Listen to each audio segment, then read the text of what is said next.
hopefully you enjoyed your lunch. I'm Andy Manzi. I'm an IRHA board member as well as vice president of the Indiana Hospital Association.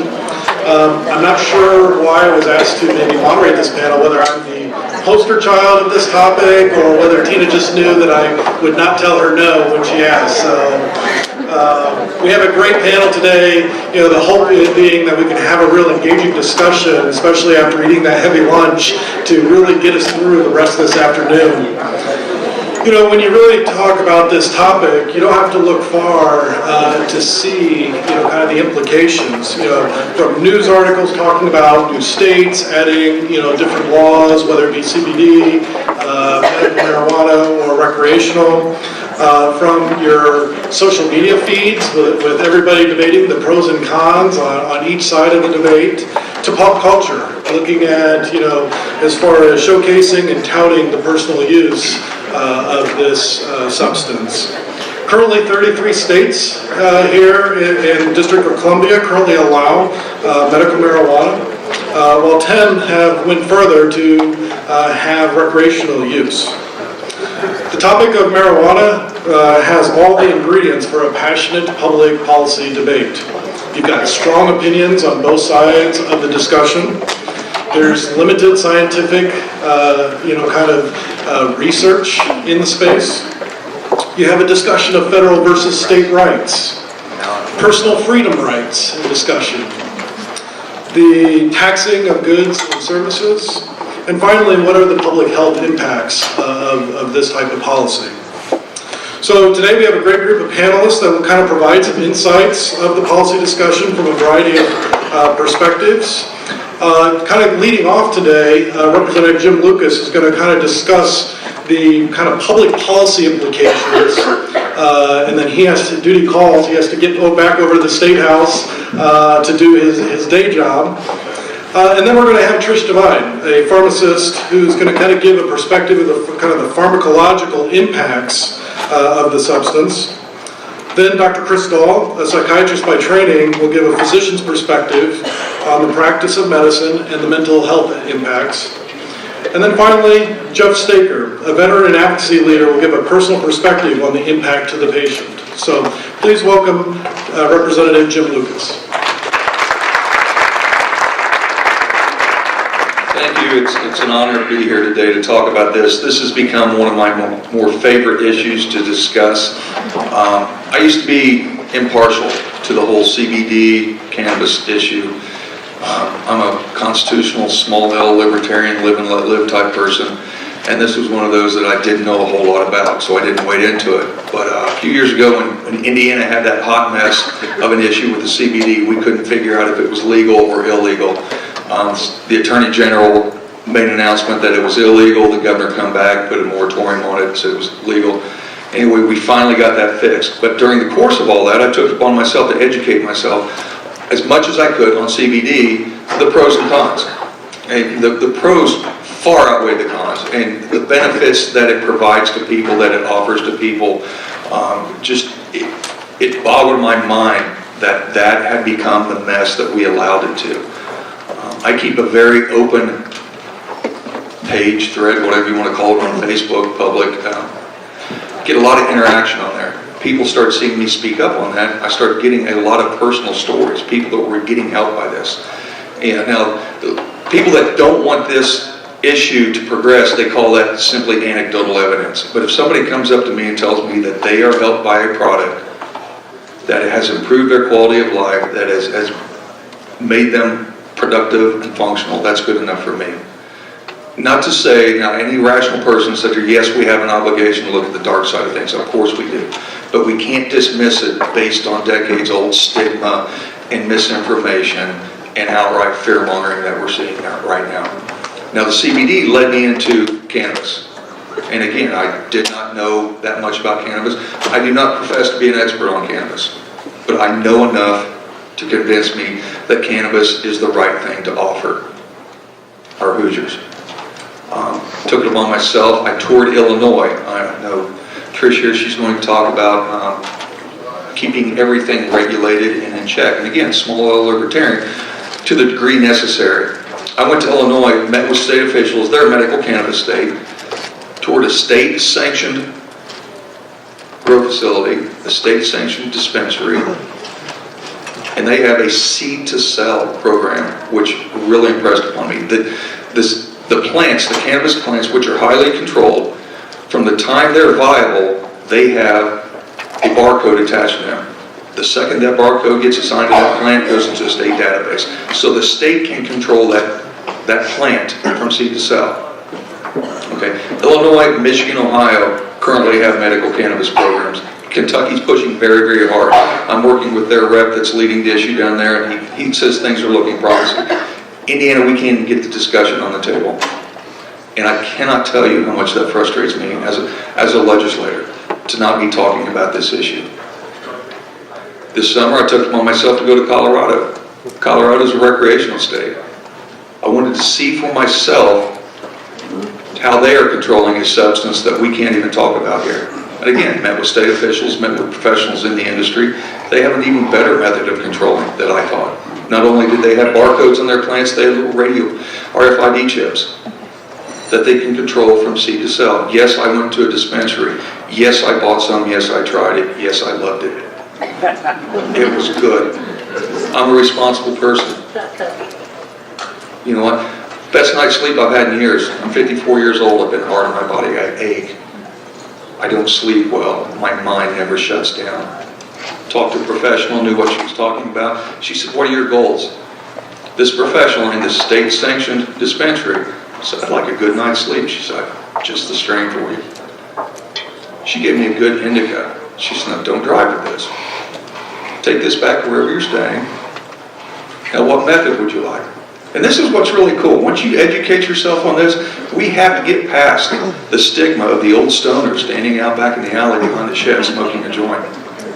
The fastest growing segment of society that is accepting cannabis are the elderly, because there are so many methods to ingest this now. You've got edibles, you've got vapes, tinctures, creams, joints, bombs, all kinds of cool stuff to get that little feel-good plant inside your body. So she gave me this strain. I went back, did what she said, slept like a baby. I woke up the next day. The amazing thing was, I woke up the next day before the alarm went off, refreshed, feeling good, feeling productive, excited, because my body got a good night's sleep. And I was ready to go. Now, as a legislator, I come back here and I look at my state, somebody that helps to write laws. I ask myself, why is Indiana not doing this? Why are we not having this discussion where the good and the bad can come to the table and have a public discussion about this in a reasonable, civil, responsible manner? That's what I'm pushing for. Because it's coming. I mean, any rational human being in this state can tell you it's coming. Like I said earlier, Illinois, Michigan, Ohio already have medical programs. Michigan just went full-blown recreational. Canada, an entire nation, just a few hours north of us, are full-blown recreational. Illinois, their governor has made it one of his agenda items to go recreational. And Kentucky's going to go medical. So now that poses a whole different set of issues with, we can continue to ignore it as Hoosiers. Worse than that, we can continue to criminalize people that merely want to live a better quality of life. They want to have an opportunity, they want to have an option over the opioids that can be highly addictive, highly toxic to your system. And all they want is an alternative. They just want an alternative that we see are working in the 33 other states that have this. So we keep our heads in the sand. We're going to get passed over. Hoosiers are going to go to Michigan, they're going to go to Illinois, and they're going to find out, hey, the fear-mongering isn't true, the stigma is not true. All these boogeyman stories aren't true. Now, what we're doing to those Hoosiers that want to be responsible, enjoying something that other states have recognized as a legal thing to do, those Hoosiers are going to come back to our state, and now we're going to make them criminals. That's a whole new can of worms that we're not even talking about. So legislatively, we have a lot to look forward to. There's a lot of opportunity. I think the worst is behind us. But the most frustrating part is what lies ahead, is getting people to come off of that decades of stigma and ignorance and look at the facts. That's where I stand. I make no qualms about it, and I will be pushing this. I'm not going to quit until we can bring cannabis to Indiana. Thank you.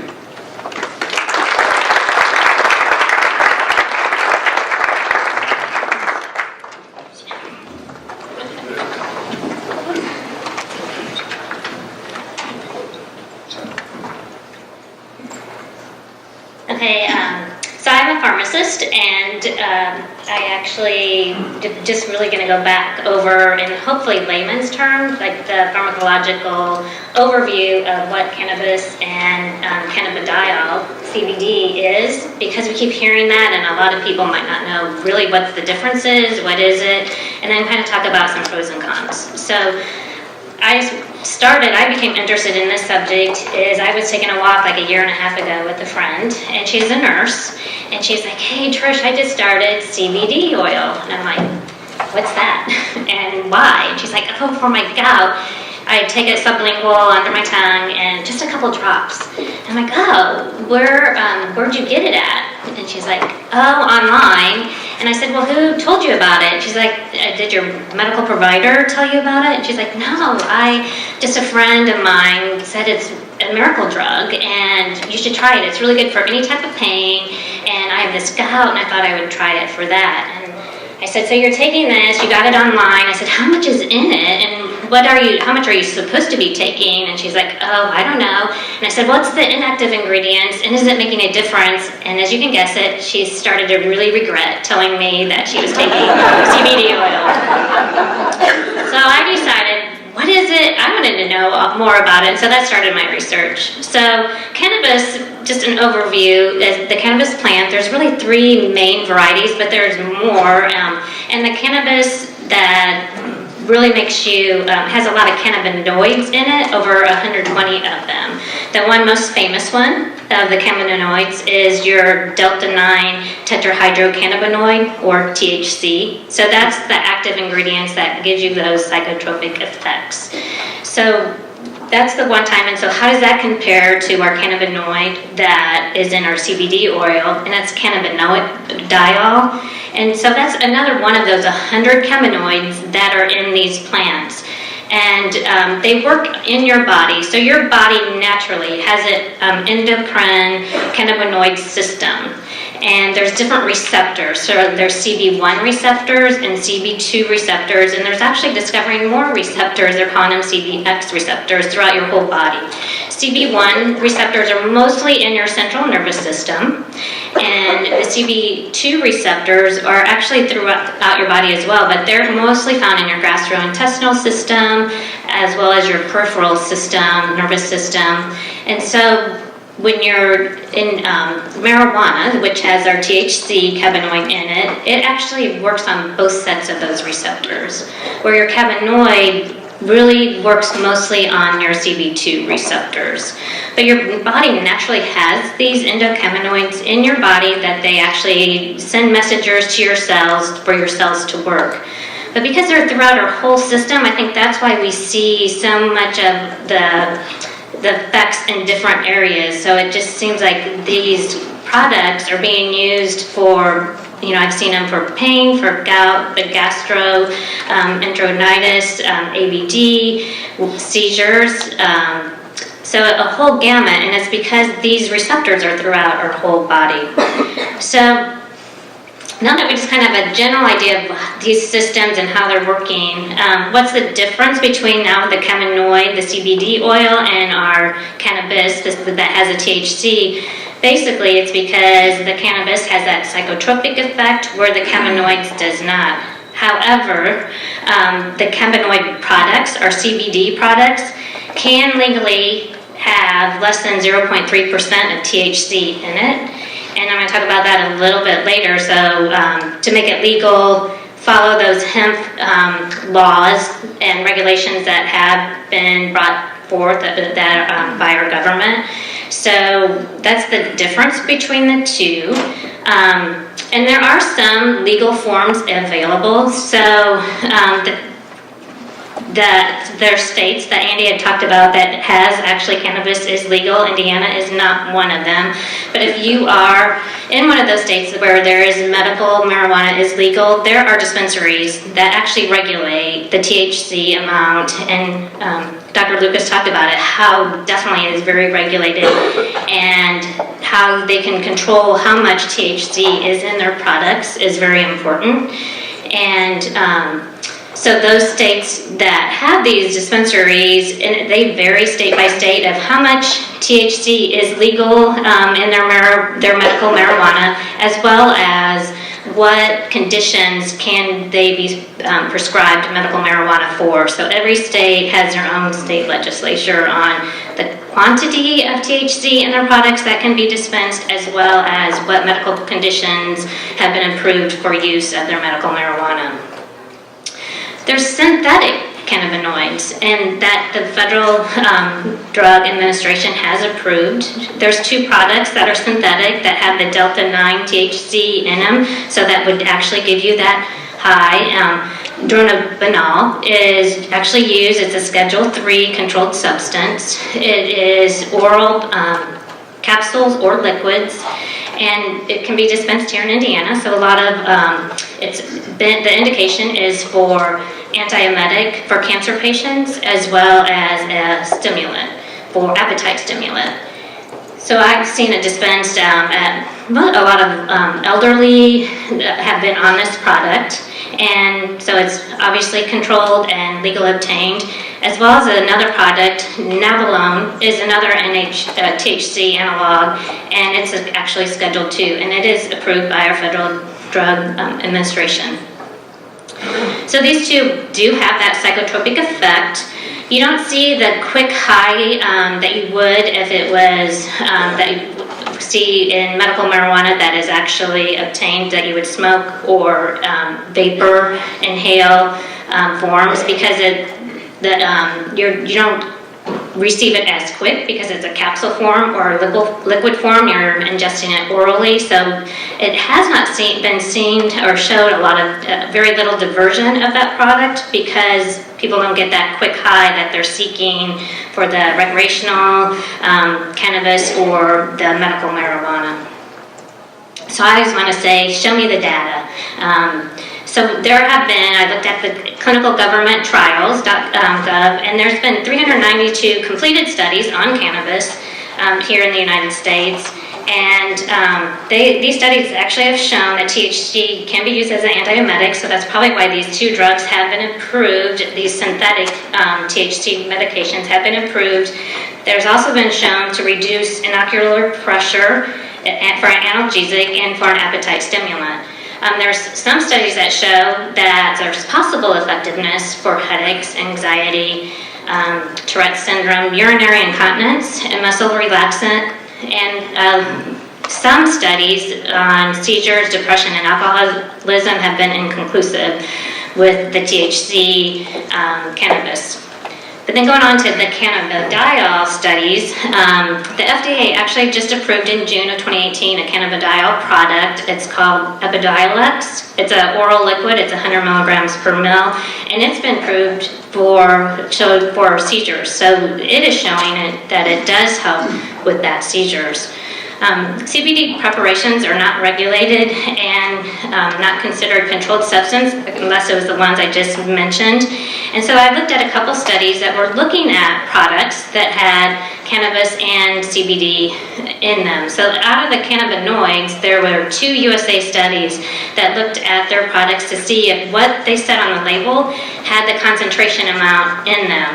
And out of the 2 studies, one of them showed that only 60% of them did not show to have that what was in them was the same as what it was labeled for, and the other one, 100% of them did not match their labeling.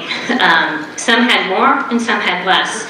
So you think, okay, which one's worse? I'm not so sure, but regardless, they aren't being regulated, so then you're seeing that these products do not have what is in them, the correct amount. So, which it'd be hard to if you're self-treating or or even if you're working with a medical provider on treating with cannabis to know the difference on this bottle of CBD oil has a different concentration, and I know I wanted less, because of the side effects or something that you had. And the next time you purchase it, it might not have the same quantity, which would make dosing treatment difficult. Also, the thought of, okay, what's the inactive ingredients? How are those regulated, and could those have adverse effects on me as well is a concern. So they do, the CBD products come in any variety of forms, and I've seen it in oil and lotions, in food and drink. I think in the Indy Star just recently there was a lot of restaurants are looking at having products with CBD in it for sale. Bath bombs was another product I saw on our cannabidiol opportunities. I've seen them for sale in gas stations, as well as liquor stores, health food stores, grocery stores, and on the internet, and in pharmacies. So there are a couple companies that actually bring it, they call it farm to farm, or I call it farm to farm, so FARM to FHARM products. Basically they are regulated, they're showing the quantities, and they have very high testing, and so their products seem to have control over the quantities in them. So definitely, if you were going to be on CBD, definitely go with a product that is regulated, that are following the federal and state guidelines on hemp growth and products, so that it is safer to take than not knowing what potentially in the quantity that could be in that product. Another concern just over the cannabis, there were another study done on cannabis products, and they tested 75 products that they found available with cannabis in them, and 17% of those did have the quantity in the product that was stated that it had on the label. So once again, there's just a variety of these products that are not regulated, and that's probably the big concern. Other concerns just with cannabis in general, that 1 in 9 have shown to develop a cannabis use disorder, and cannabis use has high rates of comorbidity, especially with some psychiatric disorders. And then cannabis use in adolescence has shown lower education attainment and an increased use of other drugs. So just, a concern of if making marijuana legal, that definitely you would want to have some regulations in place to protect the general public on that. So that's just kind of the general overview, and I will pass it on to Dr. Chris Dahl to really talk about how he has used and seen it used in patients.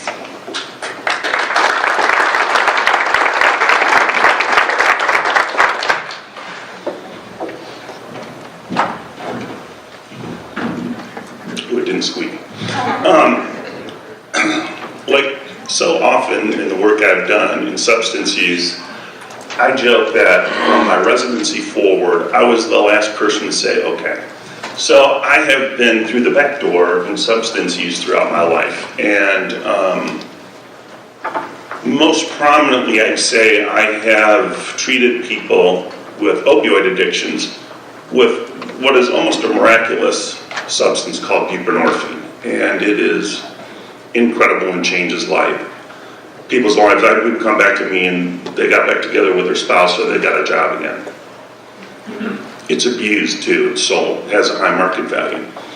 And if we ever expect with any of these substances that they're not going to be abused and sold, then we misunderstand the whole concept of addiction, right? If we get mad at someone with an addiction because they relapse, they have an addiction, right? That's what they're going to do. You know how many diets I've been on? It's the same concept. It works. And the day of shaming people with addictions, it doesn't work. We've been doing it forever, okay? And one of the things that I've seen, I went to medical school in Nashville to Vanderbilt. I was a lawyer first, but you can forgive me that. And then I went away for my residency at Johns Hopkins in Baltimore. And two things I noticed in Nashville and in Maryland. the stigma of mental health problems is so much less than I've encountered here. I have trouble finding hospital beds for my patients here. I don't know if there's something about Indiana that it's less profitable to have a psychiatric hospital. I don't think so. And no matter how much we put our heads in the sand, and I know I'm preaching to the choir, okay? No matter how much we put our heads in the sand, the incidence of bipolar disorder is the same in rural Indiana as it is in rural Tennessee, as it is anywhere. Schizophrenia worldwide is known to have a 1% incidence or prevalence. And it doesn't matter where you are. There's nothing you can do to protect yourself against psychiatric illness. It is. So if we try to take an attitude towards addictions or psychiatric illness, of like, we can talk about that. Fred's son has that bipolar disorder, and that kid's weird, I can tell you. Right? I mean, that thing doesn't work. And I say always in psychiatry, it's your brother or sister.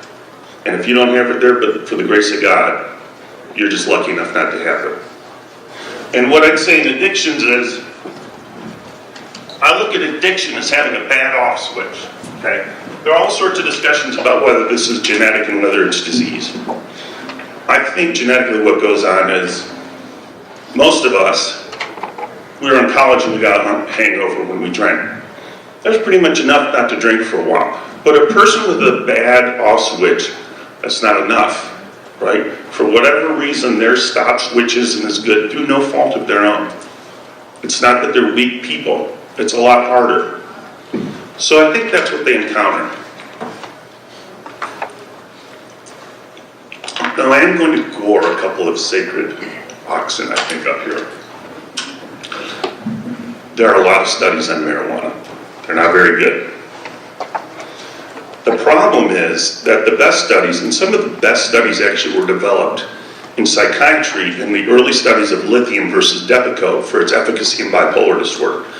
And what they started to do was, the best study you can have is, you're looking forward, and you try to control as many variables as you can. And then what you do is you give one patient a sugar pill, one patient the pill. The patient doesn't know, the doctor doesn't know, and the rater, meaning the person who rates how they're doing, has no idea. So you've eliminated that much bias from it, okay? Those are really good studies. The worst studies are observational studies. Those are the studies where you look at some charts. I don't know. We studied 50 people who used marijuana and worked backwards and trying to find out, I don't know, heart disease or whatever. Those are not very good because you can't control really any of the variables. You can do some magic math, and that's often what's done in research to try to make these things look significant. But the things that make studies significant are several. One is N. That's a number of people you're studying. My kids are very beholden to the concept of N of 2 or 3 is enough to prove a point. Fred, George, and Sally have a red record BB gun. They've never shot their eye out. Oh, all right, buddy. Well, in that case, that's good. And I don't tell them, what's your N on that one, pal? 3. Okay. So I always use N. The other is, how well are you able to control all these variables? Okay? Observational study by the CDC. After reviewing 5,000 charts, the CDC has found a high correlation between the presence of ashtrays in people's homes and lung cancer and heart disease. That's a perfectly reasonable assumption you can come up with, right? And in fact, it's true. But the problem is, we look at these studies and assume causation. And then next thing you know, you have legislation forbidding or banning ashtrays, right? These are the studies we see on the Today Show, you know? They found out that a lizard has the same, whatever, you know, they're sexy, right? It's like, oh, dang, did you see that on Today Show? So one of the things where I know I'm going to contradict some of the folks here is anecdotal evidence is terrible, okay? Anecdotal evidence is the currency of sales, and drug sales in particular, right? So I'll have a drug, I don't have them come to my office, but they used to come, and they say, oh, Dr. Bill, Prevaleva is fantastic for this. Oh, really? Show me the data. Well, I can't give you the studies. I have to have my science person give you the study. Okay, have them give me the study. But Dr. Dahl, what I want to tell you is a lot of my doctors are using this for blank, and they're having really good success with it. What's the problem there? N of 10, right? I don't care what your friend George, whatever, he might be one of your speakers. It doesn't mean anything to me. And that's the worst kind of medicine to practice, right? Because Harry's having good luck with this, I'm going to do it. And that's the trouble we get into in medicine generally. We rely on anecdotal evidence. I'll give you another one. Yeah, you have an attending physician, because when you're a resident, you're this lowly resident, right? And you work with the attending physician who's God. And the attending physician says, well, Doe, what I like to do in these cases is I use a little of this, and a little of this, and a little of this. Okay. That becomes the law, right? The resident assumes that that attending knows what they're doing, and that's based on data. Nope. That's that attending special cocktail. So I have to talk to residents and say, okay, what I want you to do is I want you to go back to the studies, I want you to show me the study, where that's from, and they'll do that, and then they'll have a study that came out of Time magazine, right? So you keep having to push them back. No, you gotta go to the original studies. Why is this relevant? A lot of the marijuana studies are not good. It's very difficult to do a placebo-controlled randomized trial of marijuana versus whatever for whatever. So what you do when you read the data, you read the studies is, maybe, there are a lot of problems for which marijuana is proposed to be effective. When you look at the data, a lot of them are observational studies, chart reviews, that sort of thing. So what you get is contradictory data in almost every instance, right? So what do we make of this? I'm not going to study the conditions because I know they're dear conditions to people here. I'm not saying they're wrong. I'm just saying we don't have good data where we're not in danger of outlawing ashtrays. The data that's probably most, am I going too long? 1 minute. Oh. Have Q&A. Uh-oh. Did I tell you the story? No, okay. So what I would say is probably the areas where we have the best data are for seizure disorders. There's a certain rare childhood seizure disorder that we know it can help. And near and dear to me is there's probably pretty darn good data that marijuana use reduces the incidence of opioid use and deaths from opioids. That's a big, right? Because no matter how much we put our head in the sands, I bet everyone here knows somebody who died of an opioid overdose. Okay? Huge problem. And that alone is enough for me, right? Because it's not getting better, the opioid crisis. But what I'd say is there's a whole lot we don't know. And sometimes the medical marijuana is kind of a way to shoo in, I think, legalized marijuana. But is that so bad? Because when you compare it to alcohol and cigarettes, let me tell you, those meet the standards of Schedule I drugs by far. And marijuana is sort of not clearly a Schedule I drug, but that's how it is, and it makes research difficult. So what I'd say in closing is, from the pragmatic perspective, are we kidding ourselves? I mean, any smart person can get pot for themselves. Okay, so the question is, what are we going to do to regulate? And a really important point that was brought up is, probably we don't want anyone younger than 24 using it. Good luck. Because it does affect development of the adolescent young adult brain. And that's a big deal. And the data is that it's a big deal. But we've got to decide what axes we want to grind. We have to be pragmatist. And, you know, if it makes a lot of people feel better with PTSD, well, what's wrong with that? If it doesn't, then great. And it's there's so many worse things out there that if it brings happiness to people and it helps them, then okay. And if you get double, like if I can cut down on opioid addicts, bring it. So that's kind of where I am on it. And thank you very much.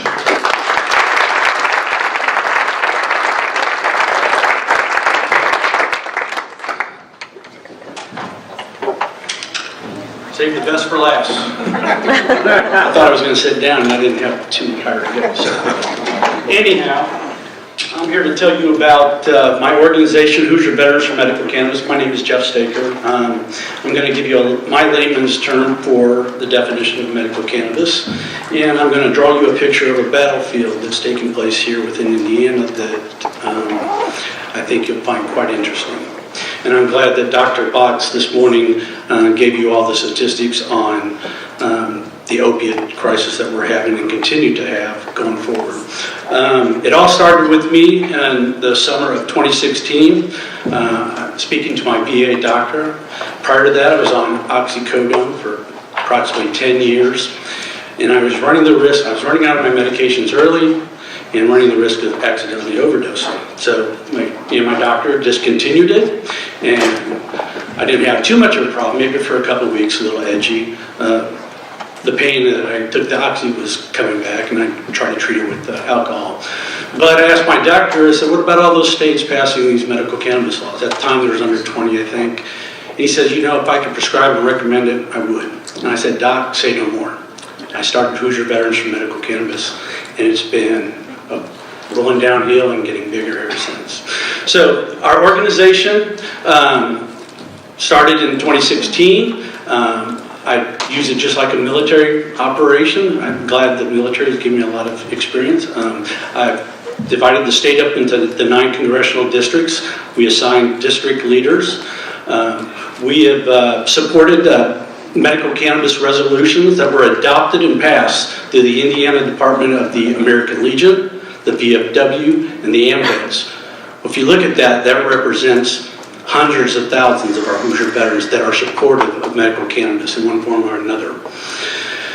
So then I had to take a look back and look at the VA and really assess what was going on around me. And what I was seeing within the VA system was, it was very disturbing.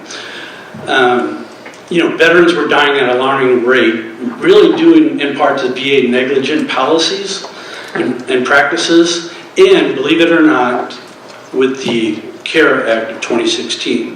Now, there's nothing wrong with that, but I'll explain a little bit later what the Comprehensive Addiction Recovery Act did. So, within the VA system, I started seeing how veterans were dying. They were dying of accidentally overdosing, like I potentially could have, by overtaking their medication and just passing out and not waking up. The other ones were a close friend of mine in Peru, Vietnam veteran. He was on pain medications for quite a long time, and the doctors cut him off cold turkey. And within 3 days, he was dead because of shock of not taking his medications. There's the second reason people die. The third, obviously, when you cut them off of their opiates and they have to feed that addiction is stronger than breathing air. You think if you hold your breath for a minute, minute and a half, that feeling that you want to breathe, go a little bit longer. That is the feeling that they have for that drug. It's stronger than breathing air. That's why when we're resuscitating them with Narcan, we've got first responders like myself that are reviving the same individual 3 times in one day. So they're turning to other street drugs like heroin and cocaine and whatnot, and they're nonetheless overdosing on those drugs. Then there's within the VA system, obviously everybody knows that about our suicide rate amongst our veterans. The prescription pain medication policies of the VA really contribute to that too. Not only do they have the PTSD, there's a loss of hope and there's no other way for them. And they can't treat themselves with anything else. Then there's a group of veterans that are within the VA system that are on the VA pain management clinic that would like to get off their meds and use medical cannabis as a beneficial alternative. But if cannabis shows up in their urinalysis, they're taken off the program and they're taken off their meds, and then it starts them back in the cycle again. In the fall of 2016, and with the passage of the CARE Act, although it was a wholehearted attempt to bring this epidemic under control, it only added fuel to the fire as I saw it within the VA and now within Indiana. In May of 2017, I was asked to speak to a group of veteran cannabis activist groups like myself. I don't know why they asked me. They flew me out to the 11th Annual Patients Out of Time Conference, POT, Patients Out of Time Conference, in Berkeley, California. But obviously I was still a federal employee at the time. I was not consuming cannabis. But this event was a who's who's of PhDs, academia, researchers, law professionals, along with producers and distributors of medical cannabis, or in the medical cannabis industry. After being enlightened with the knowledge and having a clear direction on which way I was going to proceed, I thought about bringing those professionals and our veterans together. So I did so by putting a forum together in Washington, D.C. at the Raven House Federal Building. This was done September 13th, 2017. It was entitled, What Medical Cannabis Would Look Like for Our Veterans. And if you go to our Facebook page, our website's kind of a little bit suspended right now, but you go to our Facebook page, you can see that forum, and it was quite well. We did this before the senior members of the VA staff, the congressional leaders and their staffers, and 2 members of the Congressional Cannabis Caucus, believe it or not. This was a 2-hour presentation where we talked about the many ailments that plague the veterans and the use of medical cannabis as a beneficial alternative to treat those illnesses. One of the major resources used at the forum and a major resource guide in the medical cannabis movement progressing forward today is the 2017 National Academy of Science, Engineering, and Medicine report, The Health Effects of Cannabis and Cannabinoids in the Current State of Evidence and Recommended Research. If you don't have it and you want to know more information, a wealth of information, I'll break it down in a couple minutes. In a nutshell, this report was composed of a committee of 16 experts, 2 of which, Dr. Abrams and Dr. Cooper, participated in my forum in Washington, D.C. The committee reviewed over 24,000 abstract studies that could potentially be relevant to the report. Of that, the committee found that nearly 10,700 were favorably relevant for the report, and the committee derived nearly 100 different research conclusions related to cannabis use and the health effects on ailments ranging from chronic pain, PTSD, Alzheimer's, depression, seizures, addiction, and, believe it or not, cancer. Each of the studies was heavily scrutinized by the experts with only evidence-based conclusions that could be drawn, and they were categorized in one of 5 weight of evidence categories, to include 1, conclusive evidence, 2, substantial, 3, moderate, 4, limited, and 5, no or insufficient evidence to support an association of that ailment study. But the majority of them were found in the first 3 categories. So undoubtedly, anybody could derive from the report, and in my layman's term, as a first responder and now a medical cannabis patient, here's my definition, write it down. Cannabis helps the body heal itself. Basic. When you look at all, and from experience and dealing with chronic pain, working with veterans with PTSD, it helps the body and mind heal itself. Yes, I'm a medical cannabis patient. I've been a cannabis card carrier since May of 2017 while attending the conference I just mentioned. I have used medical cannabis on a regular basis since my retirement from the federal service since January of last year. And if you use CBD oil or any CBD products, you too are a medical cannabis patient. Remember, under the Substance Control Act, cannabis is a Schedule I drug having no medical benefits whatsoever. 1 minute. I got another page. Oh, good. Well, what's going on here in Indiana? Let me just get forward to this. So much good information. I'm just going to go. It's obvious by the news report and all the overdose epidemics out there that Indiana has not decreased its overdose rates. And we could see this within the PA system. On the positive side, you look at all the states since 2016 that have passed medical cannabis regulations for the safe use for their citizens. Now in Indiana, and in the wake of the CARE Act, Senator Jim Merritt, with the blessing of Governor Holcomb, this is me going for the jugular, so you'll like this. Senator Jim Merritt, and with the blessing of the governor, drafted a bill and passed strict laws to guide and guidelines on how opiates were to be prescribed or reduced here in our state. Nothing was wrong with those bills, but I went before the Senate Health Committee and I gave them the warning. And I've told a lot of our representatives a lot of time, your veterans were the canaries in the coal mine for what you're about to do. Would you listen to us? Governor said, listen and learn.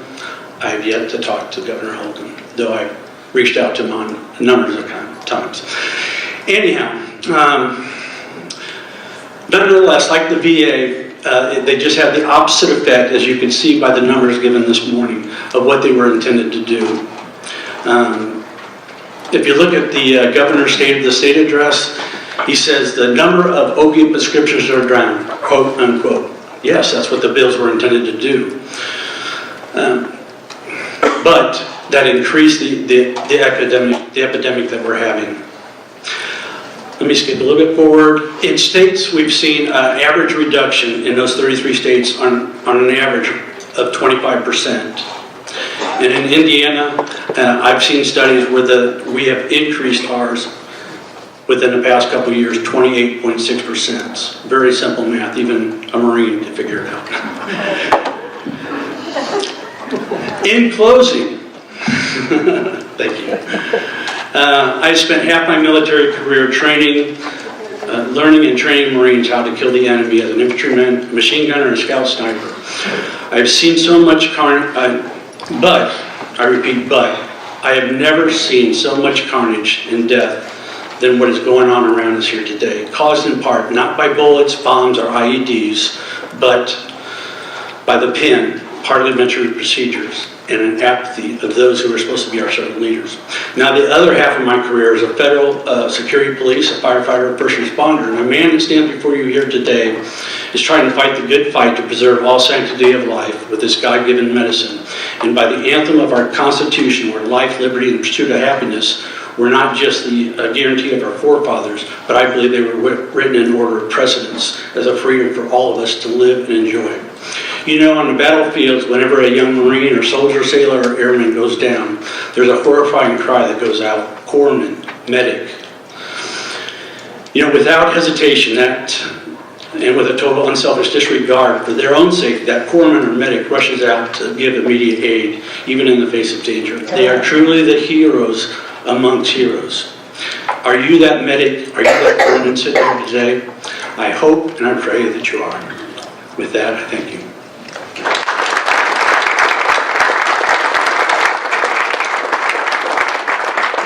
So we left about 20 minutes of this kind of panel discussion because you've heard kind of the wide variety of perspectives and opinions, but we really want to hear from you. What are your questions? What are your thoughts on this topic? And so for the next 20 minutes, please stand up. We have 2 microphones yes, up and here. please use these mics because they are live and then everyone can hear you. Thank you. Thank you guys for your presentation. I have a question. In medicine, we always look at the double-blind placebo trial as the evidence-based, as he said, the gold standard. I'm curious if so many states are legalizing and moving forward with this. Why have there not been more studies completed with CBD oil and marijuana if we're going to go in this direction?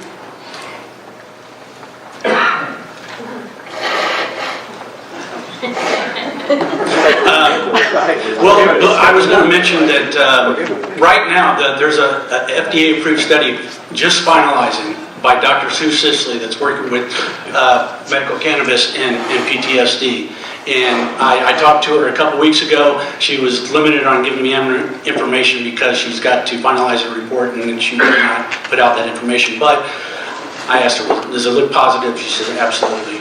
But the downside is they're restricted to the kind of cannabis that they can use. If it's grown in Mississippi, and the patients that do get that, they would prefer to get the other ones that we've talked about earlier. You know what? What if it wasn't an FDA-approved study? Look how many drugs we've got out there that have been killing our people that have been FDA-approved. Does cannabis really need to be FDA-approved? Yes. Yeah, I was gonna say yes. What I would say is, when you put something as a Schedule I drug, part of the definition is it's got no medicinal use at all. So you have to get studies by ethics committees. So you've got to say to them, okay, we're going to put this person on this drug that has no medicinal use at all, and we want to check it against the placebo to see if it helps this, right? There's a certain contradiction in those two concepts. But I think it is important it's a drug, okay? And I want to be clear. I went to the University of Michigan in the 1980s, okay?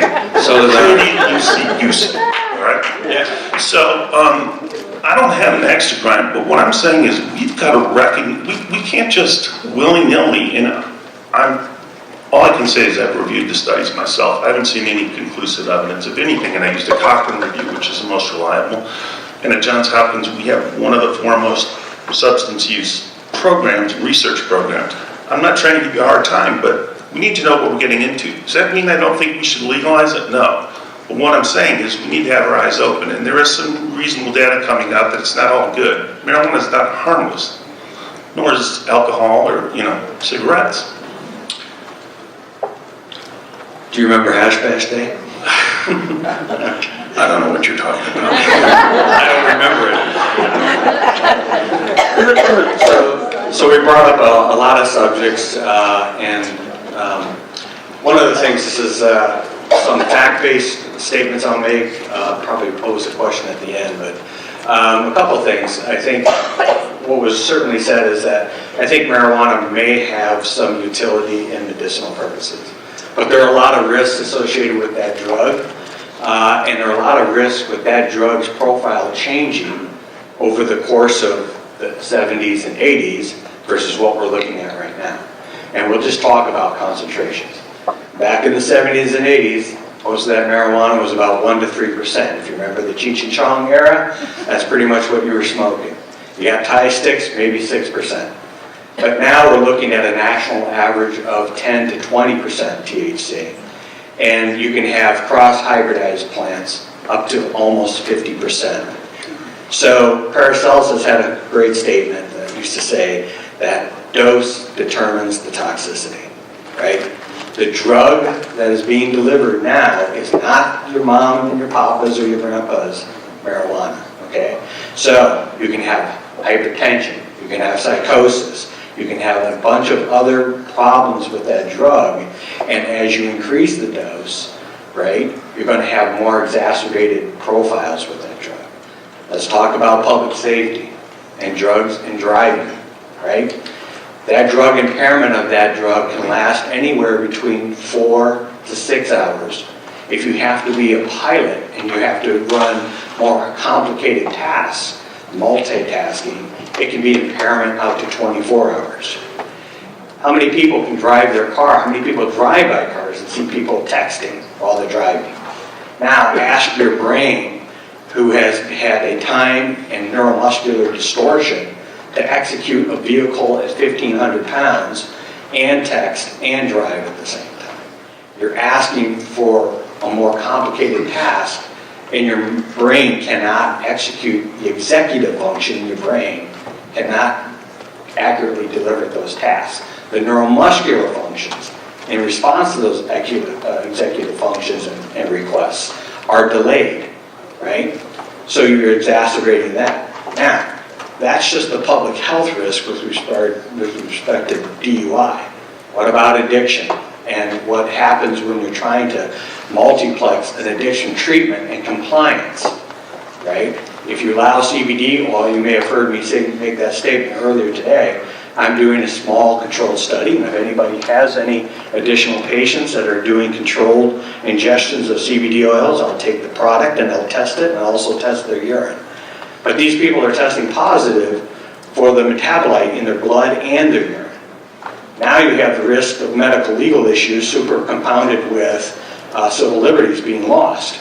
High school kids are losing their privileges because parents are giving it to them because they think it's an ADHD drug, and so now they're testing positive for CBD. How do I, as a clinical and forensic toxicologist, differentiate supplemental use with CBD oil use? Or the window of detection, which used to be everybody throws up the card 30 days. Yeah, that's for a person who's smoking 5 blunts a day, okay? They're going to test positive. If you're testing on regular, casual, moderate use, maybe 1 to 2 weeks.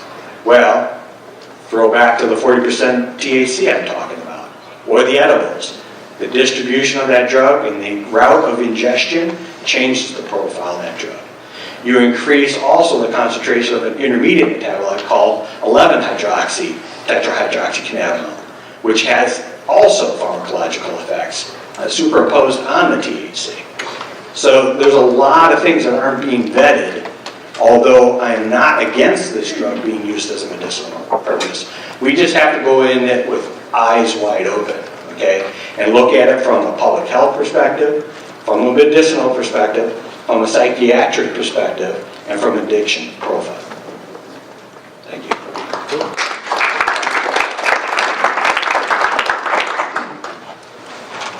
I appreciate the comments on public health and in terms of the medicinal properties of marijuana. I'm curious about another aspect of public health. You know, we live in a state where we're still carrying on the fight against tobacco smoke in public.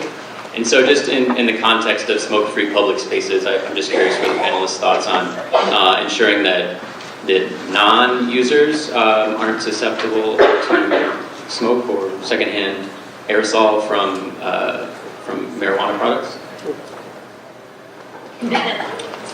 Well, I think you could regulate that just like I visit VFW or Legion posts that obviously will let you smoke in a bar area, but it's posted that you know, if you have to be a certain age to get in here, and that you know that it's a smoking facility. Likewise, they would have another area that's a non-smoking facility. So I imagine you would just have to designate that area, just like you would do with tobacco products, if it ever became, legal in Indiana. Along with, looking at those concerns, those need to be addressed, but I don't think it should be a hindrance from moving forward to getting patients that are in dire need of this, if it helps them. So for secondhand smoke, is that what you're talking about, exposure? So the DOT has a cutoff of 50 nanograms per ml, all right? And they've done these studies. They've done them over in Europe, they've done them here in the US. In fact, they did a study at Johns Hopkins. I had a colleague who did the study. You've got to be in a van that has so much smoke that you need goggles. Cheech and Chong, okay? So Cheech and Chong. Now, that was fast times at Richmond High. Fast forward. So you have to have it in a high density where there's a large amount of aerosolized THC in a cubic centimeter of air. Right? Nobody, oddly enough, having been an environmental toxicologist, nobody's actually done that part per million analysis in the air in terms of what is that threshold so that somebody taking it. But 50 nanograms, people, there are a few people that might have tested positive in their urine, but in large part at a 50 nanogram per ml cutoff, that argument that's often used in the medical legal world doesn't hold water. But fast forward to the different types of concentrations of THC, you still have to be in a closed, high-density area. If you're in a car and your bud's smoking and you're like, oh, I was positive for THC because my friend next to me was smoking, that's not going to happen.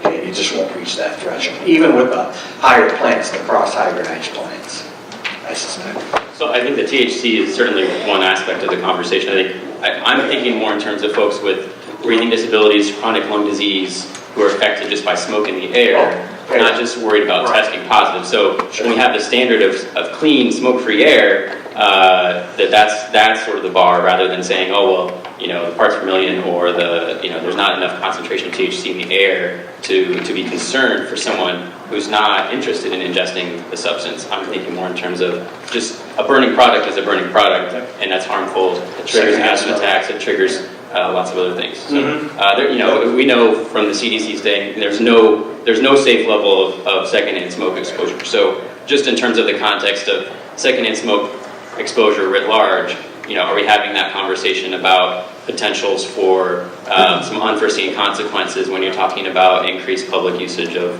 marijuana? Well, they're just getting into the field now about how to regulate the pesticides and other products that they use to grow the plants, right? So a lot like tobacco, where you have not only arsenic and other toxins in that cigarette, you may be exposing yourself in the marijuana burnt product as well to some type of toxin that is going to have, a pathological process that's going to go on, so no doubt. I'd like to say something about the FDA too. I mean, I want to be clear. I am not a reefer madness person at all. And I think that if people want to gain pleasure from something in a reasonable manner, okay, and I'm something of a libertarian too.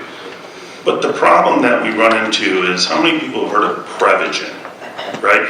And so I take care of a lot of elderly people who have Alzheimer's disease. And this Prevagen comes on the TV and says, clinical studies show that Prevagen. What clinical study? As far as we know, they asked Fred and Harry, right? And the problem is, if you don't have the FDA overseeing this, even if they do it retrospectively, say, okay, let's open the gates and then we'll look backwards, then we're at Prevagen for marijuana. Okay, there's nothing, it's the CBD oil problem. You could get anything in your marijuana. And so we need somebody looking at this more than just a nutritional supplement or the like. My question is twofold here. The first is looking at the public health aspect of this. Have anyone take a look at the data on other states like Colorado, examining the motor vehicle collision accidents rates there versus states like Indiana, see if there's any difference comparatively, and if any of those is related to the legalization of marijuana. And secondly,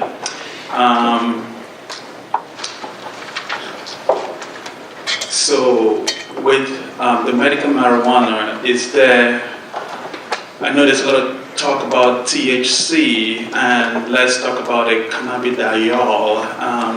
I've heard a lot of information about the beneficial, actual medical beneficial ingredients being the cannabidiol and less of the THC, which give you the high.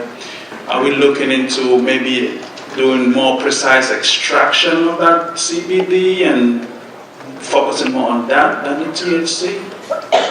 If that makes sense.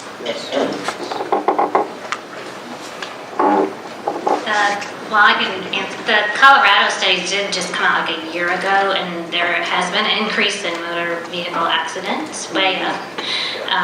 And then the cannabidiol studies, there are a lot of studies out there. They're just starting. I think that when in the U.S. I saw clinicaltrials.gov, there's over 122 current studies going on. So they are being done. But are they being done in a way with like double-blind placebo studies that I didn't get into looking at specifics? Can I say something about the driving? A lot of our politicians here in Indiana like to use that driving analysis, especially in states with recreational use. Think of this. You're in Colorado, it's a recreational state, you're allowed to use marijuana. You did 3 or 4 days ago. You're driving down the road on an icy day and a moose pulls up in front of you, you sort of hit a tree and you die. Well, you're going to get an autopsy, you're going to get a blood test. Well, there's THC in your system. Was that cause and effect? But no, the statistics will go out there that since you're in a recreational state, that if they put 2 and 2 together, where in all actuality it was an accident. And are we looking at that? It's just a point of interest to think about. I have an axe to grind. How do you pay for that? How are you going to pay for those extractions and then the studies for them? It's not just the government, right? One of the people who politically get killed are the intellectuals, right? And guess who gets hurt? The NIH and the funding in order to do this, right? So what's happened is we've privatized research to the drug companies. And that, I mean, what are we thinking, right? And we can talk about a lot of stuff. One is publication bias. If you're a drug company, if you have 5,000 studies that say your drug doesn't work and you have one that says it, guess what you get to publish? One. So we need to talk about these things in the context of getting some money for this research so that we can do meaningful things. I'm Jim Turner. I'm a family physician. Have a license in Illinois and Indiana both, so I practice both places. I'm also certified in addiction medicine.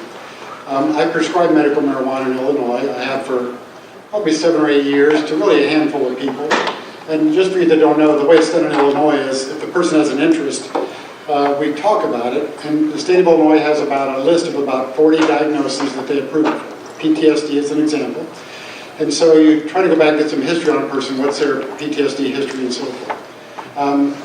The majority of people I prescribe, where I've probably only done it 7 or 8 times in the years, the majority have been cancer patients who come with their family, seek something for nausea. I've had a patient that had MS to now that at point he's in a wheelchair, a scooter. His neurologist in Indianapolis recommended him trying marijuana. He said, I can't prescribe it. Have him come and see me. Another patient with lupus. So I've kind of come from the very serious things. The way it's done in Illinois is I have a 1-page form that I fill out. My office, my DEA number, my license number. And the other page is just, I have to mark that diagnosis, what that person has. Say it's lung cancer. I mark that. All I have to say is that I testify that that person has that diagnosis and that I know who they are. When did you see them last? How long have you known this person? And then I'm basically done with them. We give the packet back to the patient.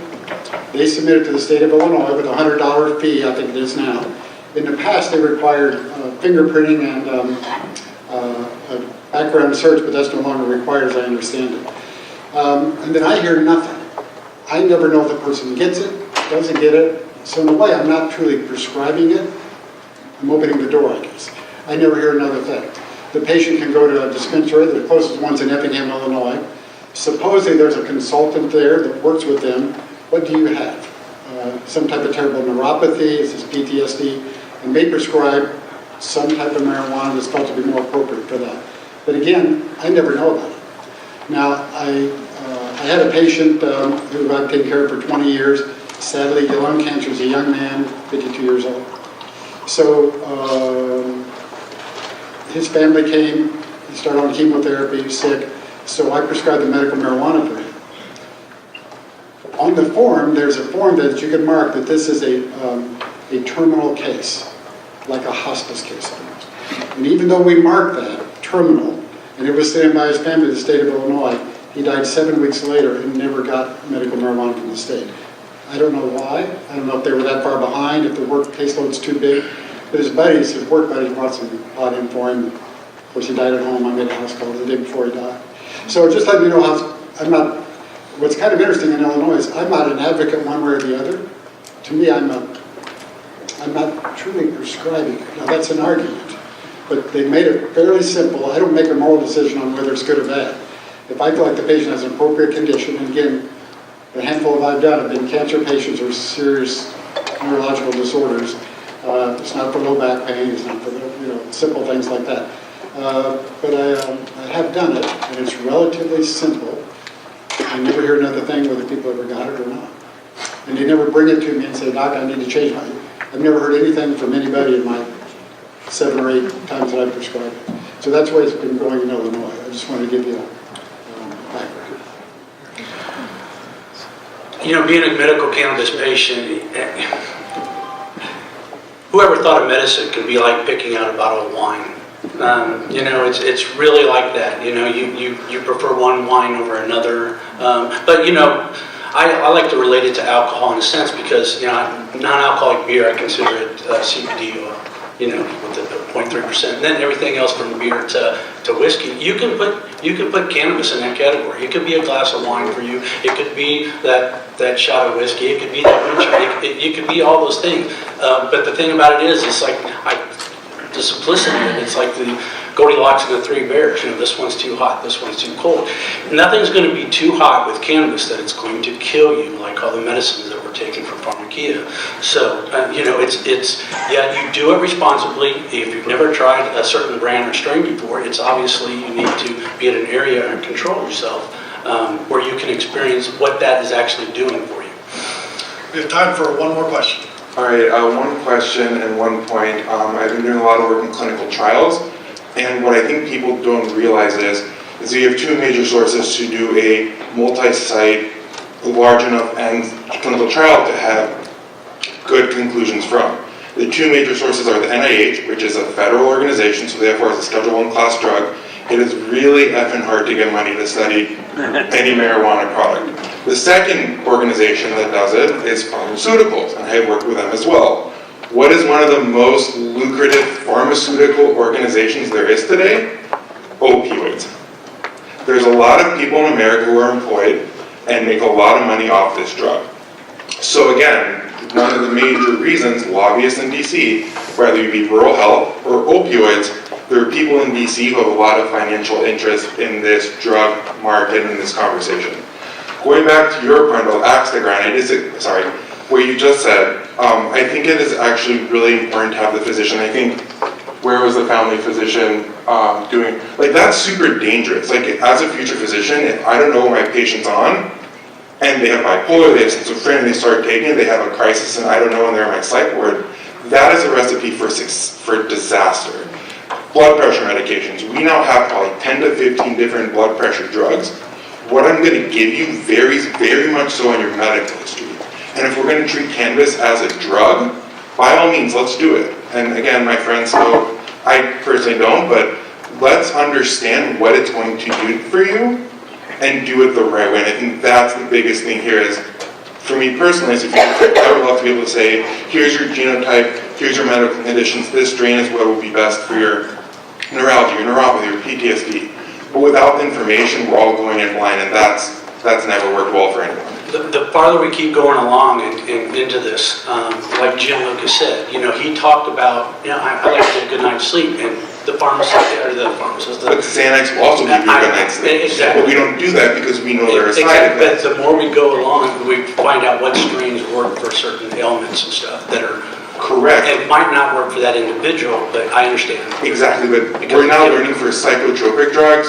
You can probably speak to this a little more. We actually have a genetic test that we send based on how you metabolize the drug will determine how you respond to things. So individualized and personalized medicine needs to take this over and say, based on who you are as a person, based on your comorbidities, this is what we recommend as a medical society, not a consultant who knows what training they've had. You want people who are really knowing what they're doing to make sure that you as a medical cannabis patient are safe. Because at the end of the day, that's the most important part. So, thank you. I don't want to be too chatty, but I think I might have sounded really aggressive towards the pharmaceutical industry. And without the pharmaceutical industry, we'd be in really bad shape. So I'm not saying they're evil, we just have to understand what the stake for all the players is in this and any other situation. I've always said that if Colonel Eli Lilly was here today, he would be doing what I'm doing, no doubt in my mind. And obviously you know that in their turn of the century in their pharmacia, cannabis was a major part of their... So, as you can see, this is a very spirited debate, discussion, that isn't going to go away anytime soon. So, please join me in thanking the panelists.